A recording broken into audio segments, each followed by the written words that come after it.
Kerala story എന്ന പേര് മാറ്റണമെന്നാവശ്യപ്പെട്ട് ഹൈക്കോടതിയിൽ സമർപ്പിച്ച ഹർജി ഇന്ന് കോടതി പരിഗണിക്കും. എറണാകുളം നെട്ടൂർ സ്വദേശി ഫ്രെഡിയാണ് കോടതിയെ സമീപിച്ചത്. കേരളം എന്ന പേര് സിനിമയുടെ ടൈറ്റിലായി ഉപയോഗിച്ചത് കേരളത്തെ അപമാനിക്കാനുള്ള ശ്രമത്തിന്റെ ഭാഗമാണെന്ന് ഫ്രെഡി ന്യൂസ് മലയാളത്തോട് പ്രതികരിച്ചു. കേരള സ്റ്റോറി 2 എന്ന സിനിമയുടെ ടീസറും ട്രെയിലറും പുറത്തു വന്നതിന് പിന്നാലെ വലിയ പ്രതിഷേധങ്ങളും വിമർശനങ്ങളുമാണ് ഉയരുന്നത്. കേരള സ്റ്റോറി എന്ന പേരിൽ പുറത്തിറങ്ങുന്ന സിനിമയിൽ കേരളവുമായി പുലബന്ധം പോലുമില്ലാത്ത രംഗങ്ങളാണ് ചിത്രീകരിച്ചിരിക്കുന്നത് എന്നാണ് ഉയരുന്ന വിമർശനങ്ങൾ. സിനിമയ്ക്കെതിരെ കേരള ഹൈക്കോടതിയിൽ 3 ഹർജികളാണ് ഫയൽ ചെയ്തിരിക്കുന്നത്.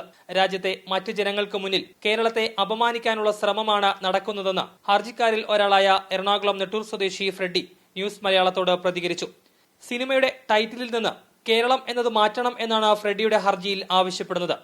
ഇതിൽ നിന്നുണ്ടാകുന്ന ചീത്തപ്പേര് മുഴുവൻ നമ്മൾ മലയാളികളാണ് അനുഭവിക്കേണ്ടത്. എസ്പെഷ്യലി എൻ്റെയൊക്കെ ബിസിനസ്സൊക്കെ ഭയങ്കരമായിട്ട് എഫക്ട് ചെയ്യും. കാരണം എന്നോടൊക്കെ പേഴ്സണലി ചോദിക്കുന്നത് നിങ്ങളുടെ കേരളത്തിൽ അങ്ങനെയാണോ എന്ന് ചോദിച്ചു കഴിയുമ്പോൾ നമ്മളുടെ റെപ്യൂട്ടേഷനാണ് ബാധിക്കുന്നത്. അപ്പോൾ റൈറ്റ് ടു റെപ്യൂട്ടേഷൻ എന്ന് പറഞ്ഞൊരു സംഭവം ഉണ്ടല്ലോ. പിന്നെ അവർ ഇന്ന് കാണിച്ച ട്രെയിലറിലടക്കം അല്ലെങ്കിൽ ടീസറിലടക്കം അതിലാകെ ഒരു കഥാപാത്രം മാത്രമേ കേരളത്തിലേ ഉള്ളൂ. ബാക്കിയുള്ളതെല്ലാം കേരളത്തിന് വെളിയിലുള്ളവരാണ്.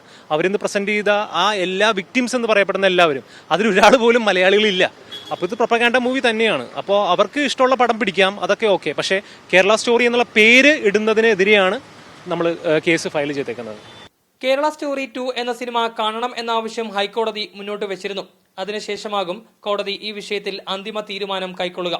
കേരളത്തിലെ ജനങ്ങളുടെ വികാരത്തെ വ്രണപ്പെടുത്തുന്നതാണ് സിനിമയെന്ന് ഫ്രെഡിയുടെ അഭിഭാഷകർ ന്യൂസ് മലയാളത്തോട് പ്രതികരിച്ചു. ഇതിന്റെ റെസ്പോണ്ടൻസ് സൈഡ് CBFC ആയാലും യൂണിയൻ ഓഫ് ഇന്ത്യ ആയാലും അവർക്ക് അവരുടെ ഒബ്ജക്ഷൻസ് കുറച്ച് റേസ് ചെയ്യാനുണ്ടെന്ന് അവർ കോടതി പറഞ്ഞു. അപ്പോൾ അവർക്ക് ഒബ്ജക്ഷൻസ് റേസ് ചെയ്യാനുള്ള സമയം കൂടി കോടതി കൊടുത്തു. അതായത് റീസണബിൾ ടൈമാണ് നാളെ വരെ.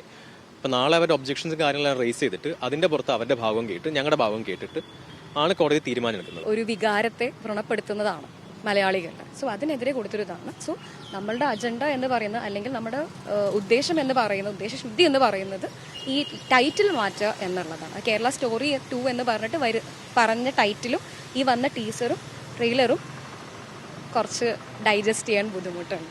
കേരളത്തിലെ ജനങ്ങളുടെ ആശങ്ക കണ്ടില്ലെന്നടിക്കാൻ കഴിയില്ല എന്നാണ് ഹർജികൾ പരിഗണിച്ചപ്പോൾ കോടതി വ്യക്തമാക്കിയത്. സിനിമയുടെ നിർമ്മാതാക്കളായ സൺഷൈൻ പിക്ചേഴ്സിനോട് കോടതി വിശദീകരണം തേടിയിരുന്നു. നടന്ന സംഭവങ്ങൾ അടിസ്ഥാനമാക്കിയുള്ളതാണ് കേരള സ്റ്റോറി എന്നായിരുന്നു നിർമ്മാതാക്കളുടെ അവകാശവാദം. ന്യൂസ് മലയാളം, കൊച്ചി.